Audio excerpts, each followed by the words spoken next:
आज ही से जीवन के हर पल का आनंद उठा लो, आज ही से मन की एक नई शांति पालो। समय आ गया बदलने का, समय आ गया कुछ करने का, अब उठा लो आनंद प्रतिदिन के जीवन का। यदि आपको अपना दान नापसंद हो तो ये बुरी बात है, क्योंकि यही तो आपको मिला है। दूसरा आपको मिलने वाला नहीं जब तक कि प्रभु देने का निर्णय ना ले। बाइबल कहती कि स्वर्ग से जो मिलता है उसी से आपको संतोष कर लेना है, क्योंकि अन्य साधन नहीं है। एक महिला यहां बैठी है जिन्होंने हमारे साथ यात्रा की। मैं नहीं जानती वह आप कब से हमारे साथ यात्रा कर रही हैं। 7 साल से इन्होंने स्वेच्छा से शुरू किया। वे हमारे साथ शहर में घूमती हैं, अपने खर्च पर साथ आती हैं, क्योंकि उनका एक दत्तकारी था। शुरुआत में आपको दत्तकारी पर भुगतान नहीं मिलता। चर्च में छोटी सी समस्या है, हर किसी को हर चीज के लिए भुगतान चाहिए। बताइए इसका क्या हुआ? सेवा, त्याग और स्वेच्छा सेवा का। आमीन। खैर, मैं ऐसा नहीं करना चाहती, ये मेरा बुलावा नहीं है। अपने बुलावे तक पहुंचने से पहले आपको बहुत कुछ करना पड़ेगा। दूसरी जो चीजें सामने आती है वे परख के तौर पर होती है, देखने के लिए कि आप छोटी चीजों के प्रति कितने वफादार हैं।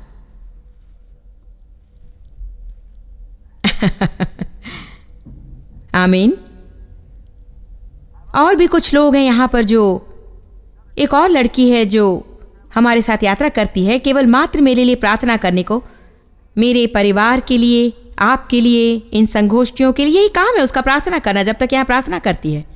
हमारी सेविकाई की व्यवस्था में थी और उसने कहा परमेश्वर ने मुझे दत्तकारी दिया है। ये मेरी तो समझ में नहीं आता, मगर ये मेरा दत्तकारी है। उसने कहा अगर मुझे इसका भुगतान भी ना मिले तो मुझे कार्य करना है, मुझे सिर्फ कार्य करना है। यदि मैं ना करूं तो मुझे सहन नहीं होगा। इस तरह के जोशीले और लोगों को मैं देखना चाहूंगी। अब इसे भुगतान मिल रहा है क्योंकि वो मेरे वेतन पर है और मैं इसका मूल्य जानती हूं और इसने साबित भी कर दिया है। मगर मैं कह रही हूं कि यहाँ 2 व्यक्ति ऐसे हैं जिन्होंने कहा है आप पैसे भी ना दे तो भी मैं करूंगी, क्योंकि ये परमेश्वर का दत्त कार्य है। न जाने कितनों को प्रभु से दत्त कार्य मिलते, मगर वे करेंगे नहीं अगर कोई व्यक्ति भुगतान ना दे। हालेलुया।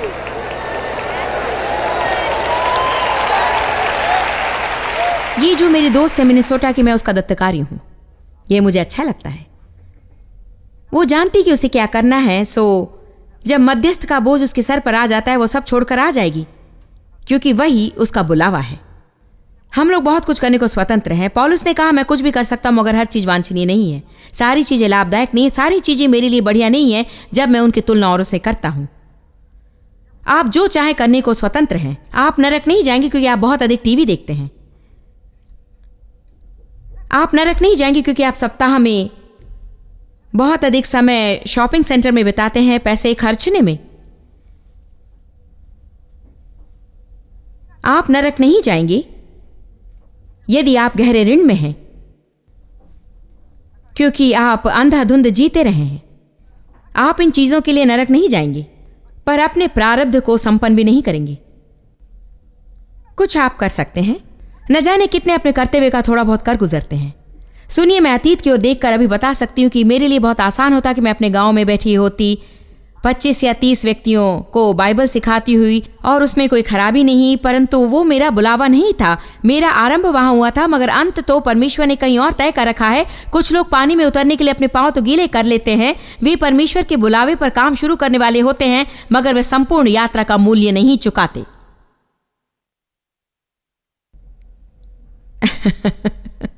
धन्यवाद भाई साहब। हालेलुया। कहता है देखो, जबकि गवाहों का ऐसा बड़ा बादल हमको घेरे हुए है, पौलुस ने कहा मैं मार्ग तय कर चुका, अपनी दौड़ पूरी कर चुका, मैं घर जाने को प्रस्तुत हूं। यीशु ने कहा पिता मुझे महिमा दो, तुमने जो काम मुझे सौंपा था उसे मैंने पूरा कर दिया। ओह कितना बढ़िया है। मैं नहीं जानती मेरे लिए जो करता शायद आपके लिए ना करे, मगर मैं ऐसे संकल्प की व्यक्ति हूं। यदि कोई ऐसी चीज है जिसे मैं बिल्कुल सह नहीं सकती तो वो है अपचय। दान का अपचय, समय का अपचय, शक्ति का अपचय। इसका अर्थ ये नहीं कि मैं सोचती हूं हमें सदा काम करना चाहिए। वास्तव में मैं संतुलन की पक्षपाती हूं। आपको खेलना चाहिए और जानबूझकर खेलना चाहिए। आपको मनोरंजन चाहिए और ये भी जानबूझकर होना चाहिए और संकल्प के साथ होना चाहिए और जीवन की अन्य चीजों के साथ संतुलन में होना चाहिए। उग्र शब्द निकाल दीजिए, फेंक दीजिए। चिंता दूर रखिए। आप दूर रखिए का अर्थ समझते हैं, नजदीक ना आने दें। चिंता निकट आती है, नहीं, दूर हो जा मुझसे। ये नहीं कि काश मैं चिंतित ना होता। कम ऑन नाउ, इसे सुलझाने की रीति नहीं, काश मैं चिंतित ना होता। नहीं, आप कहिए निकल जा शैतान, निकल, भाग। और इसमें समय नष्ट ना कीजिए और न ही इसके बारे में शांत रहिए। चिंता दूर रखिए। बंधनों को तोड़ दीजिए। जो पाप आपको फांसना चाहता है उसे उठाकर पटक दीजिए। संकल्प के प्रति निष्ठा रखना सीखिए। आपका 80% समय 20% प्राथमिकताओं में जाना चाहिए। मेरी उच्च प्राथमिकताएं हैं परमेश्वर, उससे मेरा रिश्ता, मेरा व्यक्तिगत रिश्ता प्रथम है। उसके बाद परिवार, इनके बारे में हम विस्तार से बातें करेंगे। फिर मेरा काम, और मेरे काम के क्षेत्र में भी जितना कर सकती हूं उससे भी अधिक करना। तो मेरी उच्च प्राथमिकताएं हैं प्रार्थना, अध्ययन, प्रचार और लिखाई। मुझे सुनिश्चित करना है कि मैं व्यवस्थित रहूं। अपने ओर इशारा कीजिए। अब सब लोग अपने पर हाथ रखकर कहिए, व्यवस्थित करूंगा। जीवन को यदि व्यवस्थित ना करूं तो उलझन बन जाएगा। संकल्प वाले लोग बनिए, संकल्प से कार्य करने वाले बनिए।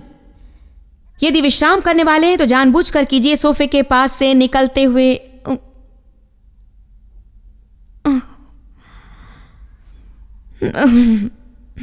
रिमोट कंट्रोल और डोनट्स को देखकर मुंह में ना पड़े।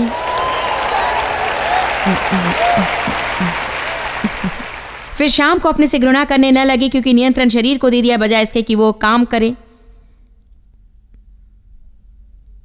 हेलो,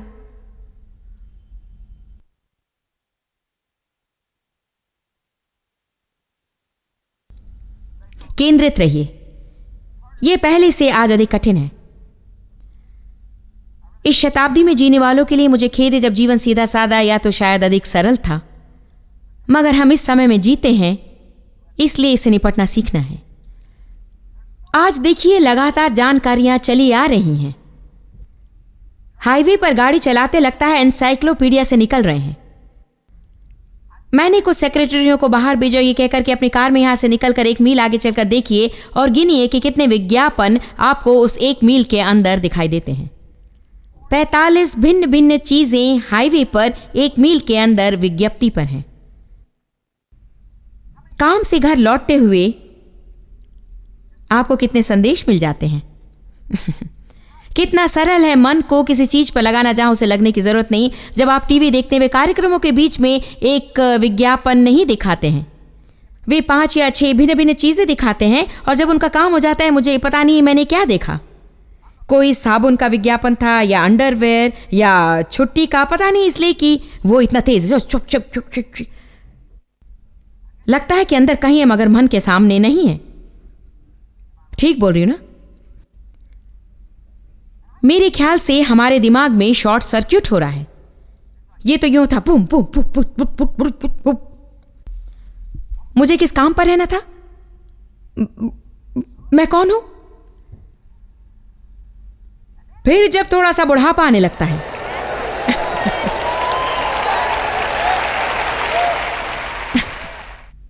मैं किसी के विनाश की भविष्यवाणी नहीं कर रही हूं, मगर कह रही हूं कि मैं 60 की और कभी कभार बुजुर्गियत बोल उठती है। जिन लोगों को मैं सालों से जानती हूं, उन्हें देखकर कभी कभी पहचान नहीं पाती, मगर जानते मुझे कोई रोग नहीं है, मेरे दिमाग पर बहुत दबाव है। मुख्य बात यह है, दिमाग में बहुत से संदेश आते जाते हैं और मेरा दिमाग परिपूर्ण है और मैं उन्हें देखती हूं और कहती हूं, ओह आज सवेरे अपने ही सिक्योरिटी गार्ड से मैं बोल उठी, लैरी एक काम करो, मैंने कहा 1 मिनट मुझे याद करने दो।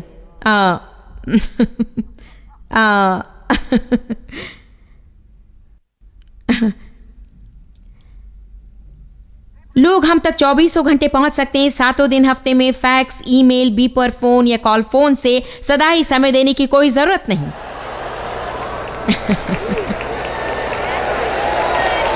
क्या आप जानते हैं हम उतने महत्वपूर्ण नहीं हैं? क्या सोचा था कि चर्च में सेवा से पहले हमें लोगों से कहना पड़ेगा कि अपने सेल फोन्स ऑफ कर लें? एक बात जानते हैं, दाऊद ने अधिकांश भजन लिखे थे, मगर शर्त यह उसके पास कोई सेल फोन, बीपर या लैपटॉप नहीं था। आमीन। क्षमा करे प्रभु, सेल फोन बज रहा है, मैं 1 मिनट में भेड़ों के पास लौटता हूं। 1 मिनट रुकिए प्रभु, मुझे ईमेल का उत्तर देना है। आधी रात को जब हम उठते हैं बाथरूम जाने के लिए, तब जाकर ईमेल को चेक करने में एक समस्या होती है।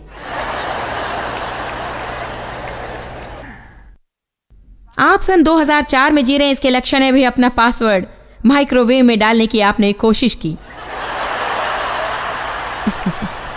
बीपर पर बेटे को सूचना दी जाती है कि खाने का समय हो गया, और वो बेडरूम से ईमेल पर पूछता है कि खाने में क्या बनाया है। आपकी बेटी अब गर्ल स्काउट कुकीज बेचती है वेबसाइट पर। आप दिन में कई बार साउथ अफ्रीका के एक अजनबी से बातें करते, मगर अपने पड़ोसी से आपने इस साल बात नहीं की।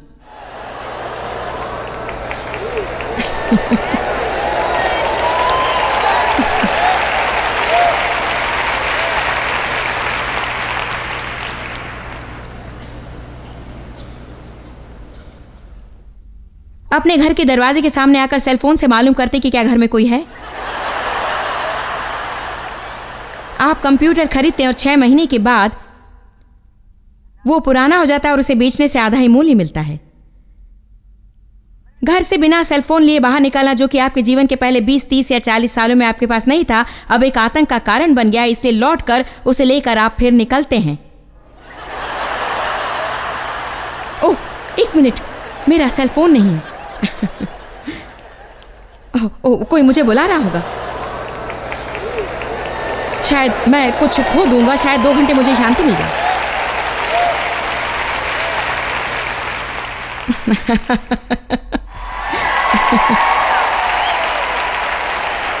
हे प्रभु, इसे अगर ऑफ कर दो तो शायद प्रभु वाणी सुनाई दे।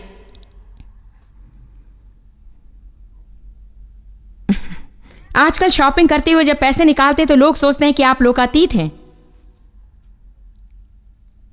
आपके पास क्रेडिट कार्ड नहीं है? नहीं, मेरे पास पैसे हैं।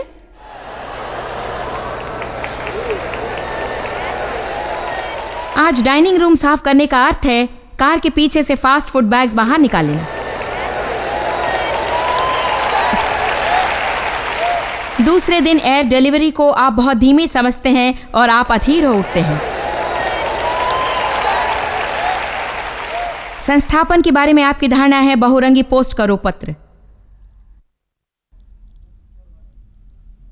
आप एक और फोन लाइन को ले सकते हैं ताकि कोई चीज पीछे ना छूट जाए। जब आप इंटरनेट को ऑफ करते हैं तो आपको लगता है जैसे आप किसी प्रियतमा से दूर हो गए हैं। आप सुबह उठते हैं, ऑनलाइन पे शुरू हो जाते हैं काफी तक पिए बिना। आप रात को 2 बजे उठते हैं बाथरूम के लिए और ईमेल चेक करते हैं सोने से पहले। आप इसे पढ़ते हैं और इससे भी बुरा आप इसे किसी और को भेजने वाले हैं।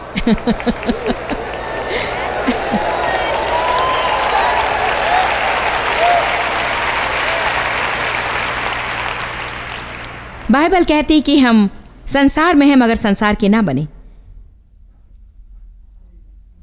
इसका अर्थ ये नहीं कि हम किसी और से अच्छा बर्ताव करते हैं, मगर ये कि ये नहीं हो सकता कि संसार में हर कोई जो करता है हम भी करें और प्रभु की इच्छा को भी मान्यता दें अपने जीवन में।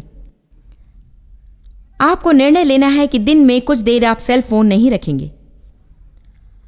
मैं कुछ लोगों को जानती हूं जिन्हें वॉइस मेल से इनकार है। मैं एक सेवक को जानती हूं जिन्हें वॉइस मेल से इनकार है। उन्होंने कहा मैं सेल फोन बंद करके 2 घंटे प्रार्थना के लिए नहीं जाऊंगा और फिर वापस आकर 35 कॉल करूं। वे अगर मुझे इतना ही चाहते हैं तो जब मैं मिलूं तो वे लोग कॉल कर लेंगे। आमीन। हमें कभी कभी अपने आप को साधारण से अलग कर लेना चाहिए। असाधारण लोग वे हैं जो अपने को साधारण से अलग कर लेना जानते हैं ताकि उनकी प्राथमिकताओं पर दृष्टि रहे। उदाहरण के लिए, प्रभु ने मूसा को हर चीज से अलग कर दिया और उसने 40 साल वीराने में बिताए प्रभु की वाणी सुनना सीखते हुए। इसे सुनिए, दाऊद भेड़ों के साथ अकेला था, गडरिया बनकर। याकूब अकेला हो गया और प्रभु के साथ मल्ल युद्ध किया। इब्राहिम को हर चीज से दूर होना पड़ा और ऐसी जगह जाना पड़ा जहां वो अजनबी था और कोई उसे जानता नहीं था। पौलुस मतांतर के बाद अरब देश चला गया 13 साल के लिए और हर एक से दूर रहा। वो सेवा कर रहा था मगर जानने वालों से दूर हो गया। सारे चेले बुला लिए गए साधारण से असाधारण बनने के लिए, जो दुनिया की रवानी बदल देने वाले थे। यीशु ने कहा, मेरे पीछे, और वे पीछे हो लिए। एस्तर बुला ली गई, रुत बुला ली गई। जब प्रभु ने मुझे बुलाया, मैं साधारण से अधिकतर दूर होने लगी। मेरे दोस्तों ने नहीं समझा और कभी मेरे परिवार वालों ने भी नहीं समझा।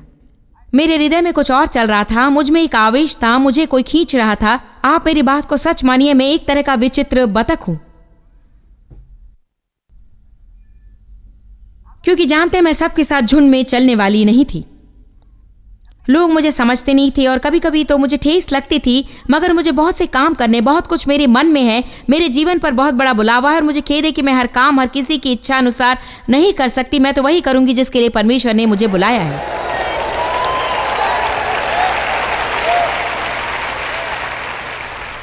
देखिए, लोग नहीं चाहते कि आप साधारण हो, मगर वे चाहते हैं कि आप साधारण हो। वे चाहते हैं कि कोई असाधारण बात आप उनके जीवन में लाएं और लाते हुए आप साधारण रहे, और यह आप नहीं कर सकते। हालेलुया।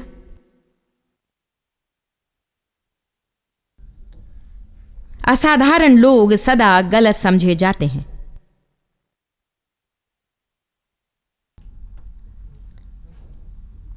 मैं हरे की तरह नदी के बहाव के साथ नीचे की ओर नहीं जा सकती। तैरती तैरती मैं आपसे मिलूंगी, ऊपर की ओर जाती हुई।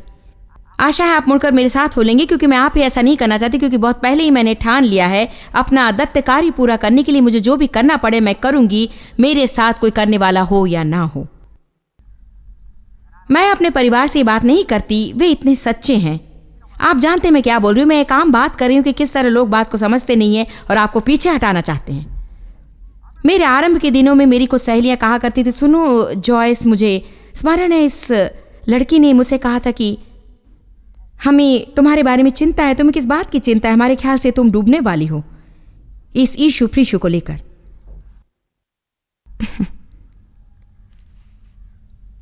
मैं डूबने वालों का अर्थ क्या है? देखो, तुम तो आजकल हमारी भीतरी सजावट की पार्टियों में नहीं आती हो, और तुम उस एवॉन महिला से भी बात करना नहीं चाहती। मैं उनकी बुराई नहीं कर रही हूं, वो लोग बहुत अच्छे हैं।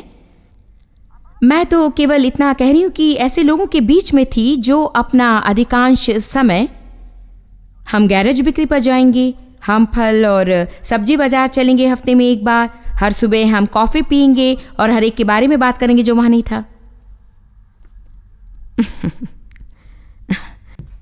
हम हर रविवार को चर्च के बाद लंच पे जाएंगे और पास्टर के बारे में बातें करेंगे।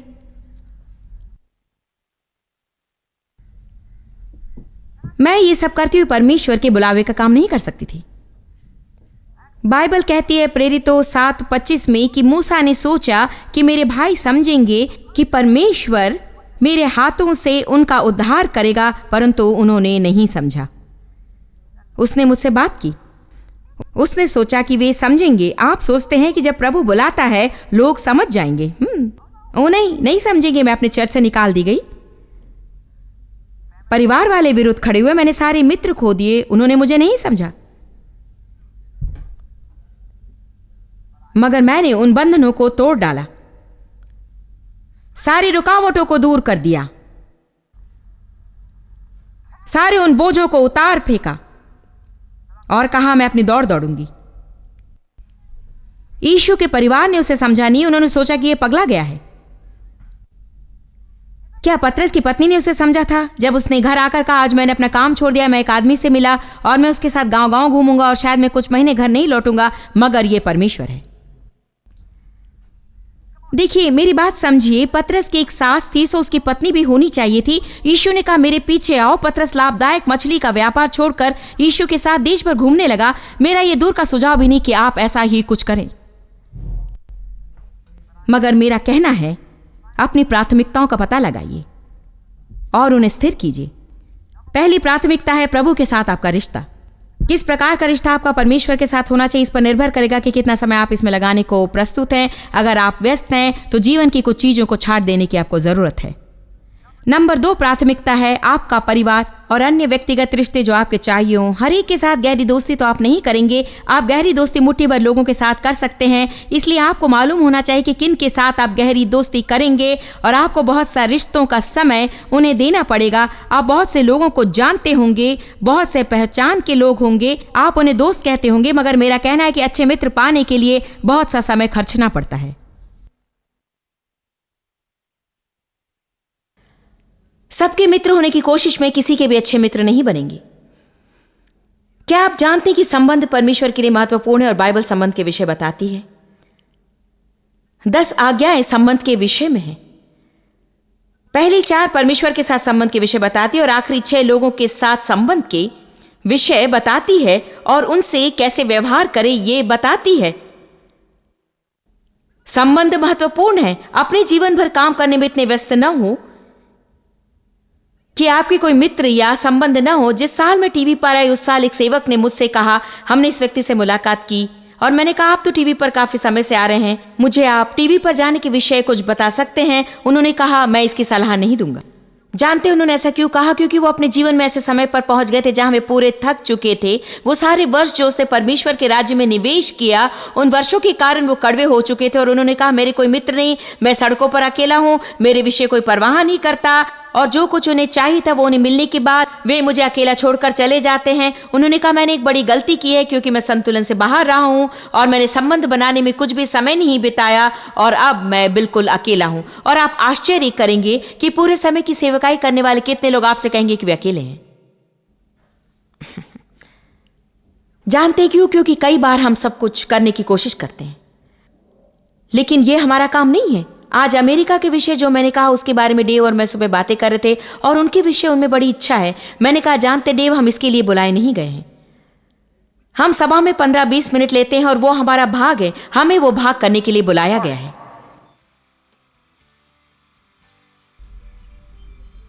क्या जीवन उलझन बन गया है आपके लिए? आज जीवन इतना जटिल हो गया है कि खोज वाले बताते कि आज हम एक दिन में उससे भी अधिक संदेश पाते हैं जितने हमारे दादा परदादा जिंदगी भर पाते थे। टीवी, रेडियो, कंप्यूटर, विज्ञापनबाजियों ने जीवन को जटिल बना दिया है और उलझा दिया है। जीवन जटिल और क्षुब्ध होने लगता है जब हमारी प्राथमिकताएं और प्रभु के दत्त कार्य हमारी दृष्टि में धुंधले होने लगते हैं। प्रभु के पास आपके लिए अच्छी योजना है और उस योजना पर आपका फोकस रहना चाहिए और प्राथमिकताओं को सीधा रखना चाहिए। आज के कार्यक्रम में हम आपके लिए ऐसी सामग्री प्रस्तुत कर रहे हैं जिसकी मदद से आप प्राथमिकताओं को सीधा रखेंगे, प्रभु का दत्त कार्य पूरा करेंगे और भविष्य में कदम रखेंगे पूर्ण विश्वास के साथ कि हर अच्छी चीज जो प्रभु के मन में आपके लिए है वे अवश्य घटेंगी। याद रखिए, हमें आपसे प्रेम है, हमें आपकी चिंता है और हमें प्रभु पर भरोसा है कि आपका भविष्य समृद्ध होगा।